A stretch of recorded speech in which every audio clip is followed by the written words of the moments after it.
இங்கு அமர்ந்திருக்கும் அனைத்து மாநில நிர்வாகிகளுக்கும் எனது பணிவான வணக்கங்கள். இந்த பொதுக்குழுவிற்கு வருகை தந்திருக்கும் அனைத்து பொதுக்குழு உறுப்பினர்களுக்கும் தோழர்களுக்கும் எனது பணிவான வணக்கங்கள். அனைவருக்கும் இனிய ரமலான் நல்வாழ்த்துக்கள். 2026 சட்டமன்ற தேர்தல் வருது. இன்னும் 10 மாதங்கள் கூட கிடையாது. தமிழக மக்கள் முன்னேற்ற கழகம் நமது இயக்கம் சட்டமன்றத்தில் இடம்பெற வேண்டும். இது மட்டுமே நமது குறிக்கோளாக இருக்க வேண்டும். இந்த ஒற்றை உணர்வை அனைவரும் முதலில் நாம் புரிந்து கொள்ள வேண்டும். தமிழகத்தில் தமிழக மக்கள் முன்னேற்ற கழகம், தமிழகத்தில் ஜான் பாண்டியன், இந்த ஒற்றை உணர்வை முதலில் நாம் அனைவரும் மனதோடு புரிந்து கொள்ள வேண்டும். நீங்க தூங்கினாலும் இதை தான் யோசிக்கணும், முழிச்சாலும் இதை தான் யோசிக்கணும்.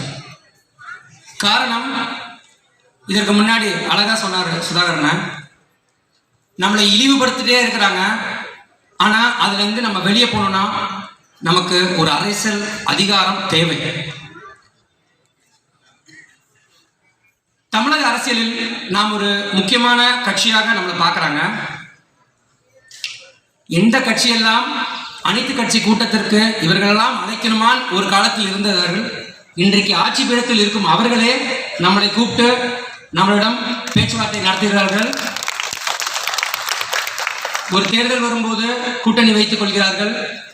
ஆக தமிழக அரசியலில் ஒரு சக்தி வாய்ந்த அரசியல் கட்சியாக நாம் இருக்கின்றோம். ஆனால் அதிகாரத்தில் இல்லை. இதை நீங்கள் சிந்தித்து பார்க்க வேண்டும். அது மாற வேணும். நாம் அரசியல்ல மட்டும் ஒரு முக்கியமா இருக்கக்கூடாது. தமிழக அமைச்சரவையிலும் நம் கட்சி சார்ந்து உறுப்பினர்கள் இருக்க வேண்டும் என்ற ஒரு சிந்தனையோடு நாம் பாடுபட வேண்டும். நம் நிர்வாகிகள் குறிப்பா மக்கள்கிட்ட போய் சந்திக்கணும், பெண் தோழிகளை போய் சந்திக்கணும், அவர்களிடம் அரசியல் பேசணும். எங்கு பார்த்தாலும் அரசியல் பேசணும். அவர்களை நம் கட்சி அமைப்பில் சேர்க்க வேண்டும்.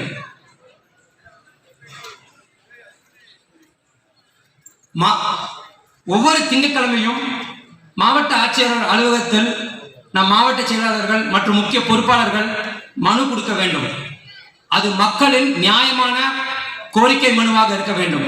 அப்பொழுதுதான் மக்கள் உங்கள் மேல் நம்பிக்கை வைப்பார்கள். உங்கள் பொறுப்பிற்கான மரியாதை வளரும். எத்தனை அமைப்புகள் புதுசாக வரலாம், ஆனா நம் செயல்பாட்டின் மூலமாக மட்டுமே மக்களிடம் நாம் நம்பிக்கையை சம்பாதிக்க முடியும். அந்த நம்பிக்கை இருந்தால்தான் நாம் போகும் இலக்குக்கு சரியாக பாதையாக இருக்கும். கிராமம் கிராமமாக மக்களை சந்திக்க வேண்டும். மக்களுக்கு வகுப்பு எடுக்க வேண்டும். நாம் என்ன முயற்சிகளை எடுத்துக்கொண்டிருக்கிறோம், எதற்காக? 2 வாட்டி கேட்க மாட்டான், 3 வாட்டி கேட்க மாட்டான். ஆனா நம்ம நியாயமான கோரிக்கையை ஒன்ஸ் உள் வாங்கிட்டாங்க அப்படின்னா கண்டிப்பாக மக்கள் நம்மோடு நிற்பார்கள். நம்ம எங்க போனாலும் அரசியல் பேசணும். ஒரு டீ கடை போனாலும் நம்ம அரசியல் பேசணும். மரத்துக்கு அடியில் நின்னாலும் அரசியல் பேசணும். திருவிழாவில் நின்னாலும் அரசியல் பேசணும். திருமணத்தில் இருந்தாலும் அரசியல் பேசணும். அரசியல் பேசிக்கொண்டே இருக்கணும். அரசியலின் அவசியத்தை பற்றி மக்களுக்கு எடுத்து சொல்லிக்கொண்டே இருக்கணும். அப்பதான் நாமளும் ஒரு பொறுப்பாளர்களாக செயல்படுவோம். மக்களுக்கும் புரியும் இவர்கள் உண்மையாகவே நிற்கின்றார்கள் என்று. நாம் எடுக்கும் யுக்திகளையும் மக்களிடம் கொண்டு சேர்க்க வேண்டும். தமிழக மக்கள் முன்னேற்ற கழகத்தின் செயல்பாடுகளை எடுத்து கண்டிப்பாக கூற வேண்டும்.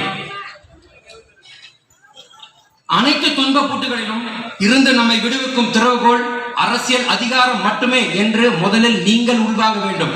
அதற்கு பிறகு நாம் அனைவரும் மக்களிடம் எடுத்து சொல்ல வேண்டும். நாம யாரையும் ஒதுக்கிட்டு போகணும்னு நம்ம நினைக்கல.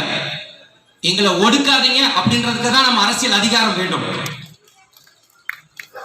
எத்தனை ஆண்டுகளா ஜாதி ரீதியா படுகொலைகள், இனப்படுகொலைகள். நம்ம சகோதரர் ஒருத்தர் புல்லட் வாங்கிட்டாருன்னா வெட்டுறான். கேட்டா இந்த சமூகத்தை சார்ந்தவர், ஒரு எஸ்சி. ஏன் கபடி நல்லா விளையாண்டா வெட்டுறான். ஊடகத்துல பாக்குறோம். இன்னும் மோசமாக சொல்லணும்னா எண்ணிக்கைக்காக ஒரு தேவேந்திர குல கூப்பிட்டு வெட்டுறான். ஆக இவ்வாறு குறுகிய சிந்தனையோடு இருக்கும் விஷக்கிருமிகளை எப்படி அகற்ற போகிறோம் சிந்தித்து பாருங்கள். போதை போடுறான், அதனால ஒரு தேவேந்திர குல இளைஞரை கூப்பிட்டு நான் வெட்டினேன் அப்படின்னு சொல்றது இந்த அநியாயத்தை கேட்பதற்கு ஆள் இல்லை என்று நினைச்சார்களா? நம்ம பாதை அவர்களை எதிர்ப்பது செயலில் அல்ல, சிந்தனையிலும் அறிவாற்றலிலும் அரசியல் அதிகாரத்திலும் தான். இதை நாம் அனைவரும் உணர வேண்டும். இன்னும் எத்தனை ஆண்டுகள் நம்மளை தாழ்த்தப்பட்டவர்கள் என்று இழிவாகவே இழிநிலையில் வைத்திருப்பார்கள். எங்கேயாவது பொது இடத்துல பார்த்தா எஸ்சி பயலுக, எஸ்சி பொம்பளைங்க அப்படின்றது. அதையும் மீறி கஷ்டப்பட்டு படிச்சு முன்னேறி வந்தா எஸ்சி டாக்டர், எஸ்சி கலெக்டர், இப்படி எஸ்சி எஸ்சி என்று பிறப்பிலே யாரும் எஸ்சி என்று சொல்வதில்லை. ஆனால் இங்க இருக்கிற சூழ்நிலைகள் எஸ்சி எஸ்சி என்று அடையாளப்படுத்தி நம்மளை தாழ்த்திக்கிட்டே இருக்கிறாங்க. இது மாறணும். அண்ணன் அவர்கள் சொன்னது போல நாங்கள் சலுகைகள் வேண்டாம் என்று சொல்லவில்லை. சலுகைகளை பிச்சைகளாக கொடுக்காதீர்கள், எங்கள் திறமைக்கு உடன் ஏற்ப கொடுங்கள். இதைத்தான் நாங்கள் கேட்கிறோம். இதை நீங்கள் புரிந்து கொள்ள வேண்டும். எஸ்சி என்றது 76 ஜாதிகளை உள்ளடக்கிய ஒரு பட்டியல். இதே மாதிரி பிசி பட்டியல்ல 136 ஜாதி இருக்குது. ஆனா யாரும் அவரை PC collector, PC master, PC head master அப்படின்னு சொல்றது இல்லை. அவர்கள் ஜாதி அவர்களுக்கு பெரியது, சந்தோஷம். அதே போன்றுதான் நாங்கள் எங்கள் ஜாதியை நாங்கள் பெருமையாக பேசுகிறோம். யாரையும் இழிவுபடுத்துவதற்காக அல்ல, எங்கள் பெருமையை நாங்கள் தெரிந்து கொண்டிருக்கிறோம். அதற்காக எம்பிசி பட்டியல்ல 41 ஜாதி இருக்குது. ஆனா யாரும் அவர்களை எம்பிசி வாத்தியார், எம்பிசி கலெக்டர் சொல்றது இல்லை. அவர்கள் ஜாதியை தான் அவர்கள் முன்னிலைப்படுத்துகிறார்கள். ஏன் டிஎன்டி சிறுபான்மையினர் மக்கள் கூட அவர்கள் டிஎன்டி என்று அடையாளப்படுத்துவதில்லை. இதைத்தான் எஃப்சி பட்டியல் இருக்கும் 79 ஜாதிகளுக்கும். ஆக எஸ்சி எஸ்சின்னு நம்மளை மட்டும் ஒரு குறுகிய வட்டத்தில் அடைத்து நினைக்கிறார்கள், அடக்கி ஆள நினைக்கிறார்கள். இதைத்தான் நாம் எதிர்த்து கொண்டிருக்கின்றோம். இது ஒரு நியாயமான ஒரு கோரிக்கையா தெரியலையா? இதை நம்ம மட்டும் புரிஞ்சுக்கிட்டா போதாது, இது பொதுமக்களுக்கும் போய் கொண்டு சேர்க்க வேண்டும். நமது செயல்பாடுகள் மூலம் மக்களிடம் இதை கொண்டு சேர்க்க வேண்டிய கடமையில் நாம் அனைவரும் இருக்கின்றோம். இதை நீங்கள் சிந்தித்து பார்க்க வேண்டும். ஏன் இவ்வளவு சொல்றோம்? இந்தியாவின் 4ஆம் தூணாக இருக்கக்கூடிய ஊடகம், தொலைக்காட்சி, வார இதழ்கள், பத்திரிகை, இவர்கள் கூட எஸ்சின்னு தானே எழுதுறான், செய்தியில போடுறான். ஏன் அவங்களுக்குலாம் தெரியலையா? அந்த அறிவாளிகளுக்கெல்லாம் நாம் 76 ஜாதி உள்ளடக்கியதான் எஸ்சின்னு தெரியலையா? இது நம்மளை இன்னும் சிறுமைப்படுத்துவதற்கான ஒரு முயற்சியாகத்தான் நாம் பார்க்க முடியுது. இதைத்தான் நாம் எதிர்க்கின்றோம். அருமையாக எனக்கு முன்னாடி சொல்லிட்டாரு, சமத்துவத்தை நீங்கள் விரும்பலையா? உங்கள் ஜாதி பெருமையை பேசுறீங்களான்னு. நாங்கள் எங்கள் ஜாதி பெருமையை பேசவில்லை, சமத்துவத்தை விரும்புபவர்கள் தேவேந்திர குல வேளாளர்கள். அதற்கு எடுத்துக்காட்டு அண்ணன் அழகா சொன்னது போல, ஒரு தாழ்ந்தவன் என்று இருந்தால் ஒரு உயர்ந்தவன் என்று மற்றொருவன் இருப்பான். அது மாற வேண்டும் என்றால் தாழ்ந்தவன் இருந்து வெளியே போனோம். இதைத்தான் நாங்கள் கேட்கின்றோம். நாங்கள் யாரையும் எதிர்ப்பது எங்கள் வேலை கிடையாது. எங்களுக்கு, எங்கள் சமுதாயத்திற்கு ஒரு பண்பு உண்டு, எங்களுக்கு ஒரு வரலாறு இருக்கிறது. வள்ளுவர் அவர்கள் சொன்னது போல, உழுதுண்டு வாழ்வாரே வாழ்வார், மற்றவர்களெல்லாம் தொழுதுண்டு பின் செல்வார் என்றார்.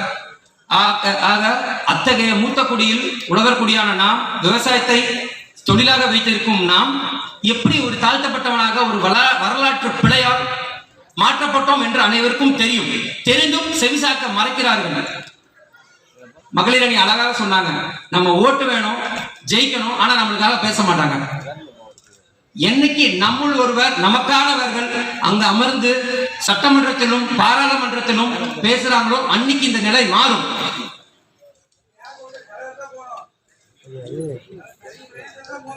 இது போன்ற உளவியல் சிக்கலில் இருந்து தேவேந்திர குல சமுதாயத்தை மீட்பதற்கும், நம் சமூகத்தின் மாண்பை மீட்கவும், சமூகத்தின் ஆன்மீக, நாகரிக, பண்பாடு மற்றும் வாழ்வியலை உயர்த்தவும் நாம் போராடி கொண்டிருக்கிறோம். இதனால் தான் நாங்கள் பட்டியலை விட்டு வெளியே போகணும் அப்படின்னு கேட்கிறோம். சரி, பட்டியலை விட்டு வெளியே போகணும் அப்படின்னு கேட்குறீங்க, எப்படி பண்ணுவீங்க அப்படின்னு அதுக்கு ஒரு வரமுறை உண்டு. பட்டியல் பிரிவில் இருந்து ஒரு சமூகத்தை மற்றொரு பட்டியலுக்கு மாற்ற வேண்டும் என்றால் அரசியல் அமைப்பு சட்டம் பிரிவு 340 உட்பிரிவு 2 கீழ் ஒரு 8 மனு கொடுக்க வேண்டியிருக்கும். எத்தனை? 8 மனு கொடுக்க வேண்டியிருக்கும். மத்திய சமூக நீதித்துறை அமைச்சகத்திற்கு ஒரு கோரிக்கை மனு, தேசிய பட்டியல் சாதியினருக்கு ஒரு ஆணையத்திற்கு ஒரு மனு, மத்திய பொது பதிவாளர்களிடம் ஒரு மனு, மத்திய மனிதவள மேம்பாட்டு அமைச்சகத்திற்கு ஒரு மனு, மத்திய சட்ட மற்றும் நீதித்துறை அமைச்சகத்திற்கு ஒரு மனு, பாராளுமன்ற நிலைக்குழுவிற்கு ஒரு மனு, மாநில தாழ்த்தப்பட்டோர் ஆணையத்திற்கு மனு, மாநில ஆதி திராவிட அமைச்சகத்திற்கு ஒரு மனு. இவ்வளவு மனு கொடுத்தால் மட்டும் போதாது. நமக்காக ஒரு நாடாளுமன்ற உறுப்பினர் இந்த தீர்மானத்தை கொண்டு வர வேண்டும். இந்த தீர்மானம் கொண்டு வரப்பட்டு அது ஒரு விவாதமாகி அந்த விவாதம் நடத்த முடிந்து ஒரு ஜனாதிபதி கையெழுத்திட்டு அதற்கு அப்புறமே பட்டியல் வெளியேற்றம் சாத்தியம். இவ்வளவு விஷயம் இருக்கும்போது நம்மில் ஒருவர், நமக்கானவர் ஒருவர் அவர் நாடாளுமன்றத்தில் இருப்பாரானில் இது சுமூகமாக நடக்குமா நடக்காதா?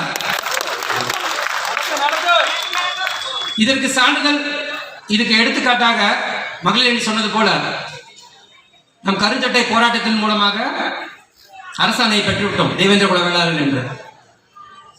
ஆனால் நம் போராட்டம் மட்டுமே நம்மளுக்கு முற்றிலும் முயற்சிகள் இருக்காது. கண்டிப்பா நாம் அதிகாரத்தில் இருக்க வேண்டும். இதைத்தான் நாம் கேட்கின்றோம். இதை நீங்கள் அனைவரும் சிந்தித்து பார்க்க வேண்டும். நமது பயணம் 2026 தேர்தலாக இருக்க வேண்டும். அதற்கு மக்களிடையே நம்பிக்கை வருவது போல் நீங்கள் அனைவரும், நமது நிர்வாகிகள் அனைவரும் வேலை செய்ய வேண்டும்.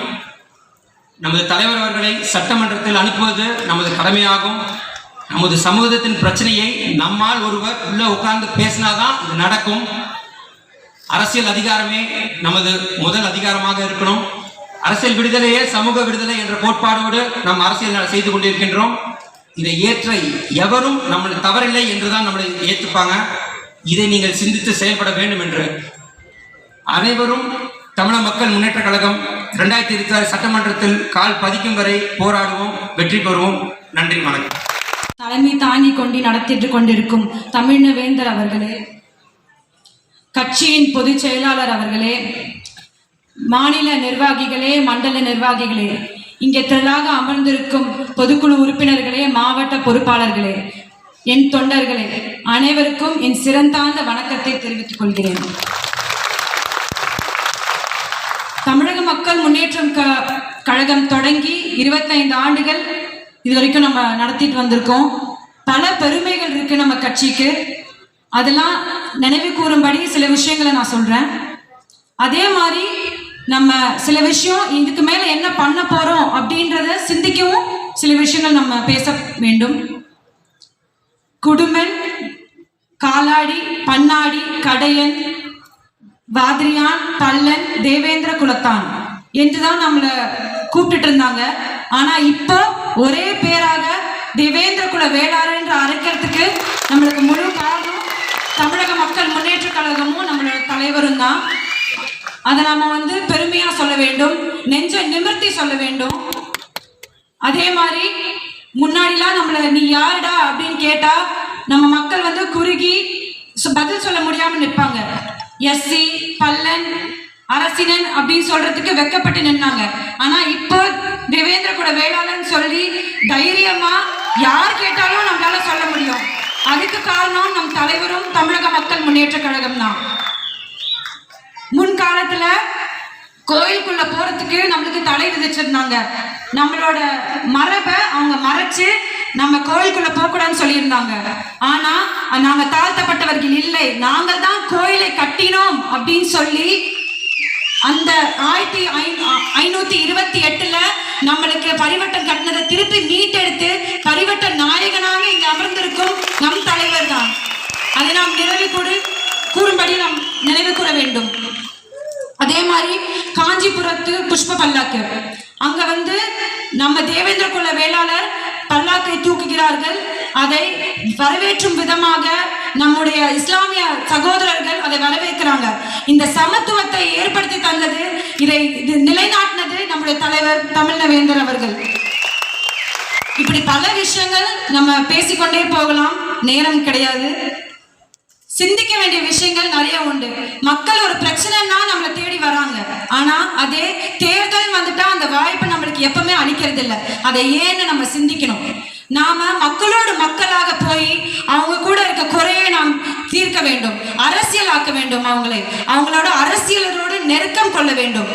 நம்ம அடிக்கடி அவங்கள போய் மீட் பண்ணி அவங்களுக்கு என்ன பிரச்சனையோ அதை நம்ம தீர்த்து வைத்தா ஆட்டோமேட்டிக்கா அவங்க 2026ல தமிழக மக்கள் முன்னேற்ற கழகம் கண்டிப்பாக சட்டமன்றம் செல்லும் என்ற உறுதிமொழியை நாம் எடுக்க வேண்டும். அரசியல் விடுதலையே சமூக விடுதலை, இது நம்ம கட்சியின் தாரக மந்திரம். அந்த மந்திரத்தின்படி அரசியல் அதிகாரம் வெல்ல வேண்டும். இது நம்ம மக்களிடையே சொல்ல வேண்டும். நம்ம கட்சிக்கும் மற்ற குறிப்பாக திராவிட கட்சிக்கும் உள்ள வித்தியாசத்தை நம்ம தான் கொண்டு போய் சேர்க்கணும். நம்ம பெண்களின் வழியை நம்ம பேசுறோம். அவங்க பாலியல் வன்கொடுமை அதை நம்ம பேசுறோம். தமிழக மக்கள் முன்னேற்ற கழகம் பேசுகிறது. அதே மாதிரி நம்ம சகோதரர்கள், பல சாதி சகோதரர்கள் வெட்டி கொலை படுகொலை செய்யப்படுகிறாங்க. அதை பற்றி நம்ம பேசுறோம். அந்த வழியை பற்றி நாம் பேசுறோம்.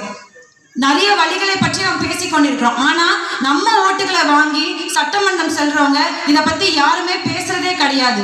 நம்ம மொழியை பற்றி மட்டும் பேசி அவங்க விவாதிக்கிறாங்க, நம்மளை திசை திருப்புறாங்க, அரசியல் படுத்துறாங்க. நம்ம வழிகளை பேசுவதற்கு ஒரே தலைவர் நம்ம கட்சி சார்ந்த தலைவர் தமிழக வேந்தர் மட்டும்தான். நாம் உறுதிமொழி எடுக்க வேண்டும். 2026 சட்டமன்றத்தில் தமிழக மக்கள் முன்னேற்ற கழகம், 2026 சட்டமன்றத்தில் தமிழக வேந்தர் அவர்கள் இதை உறுதிமொழி எடுத்து மக்களிடம் சொல்லி நாம் வெற்றி பெறுவோம். நன்றி, வணக்கம்.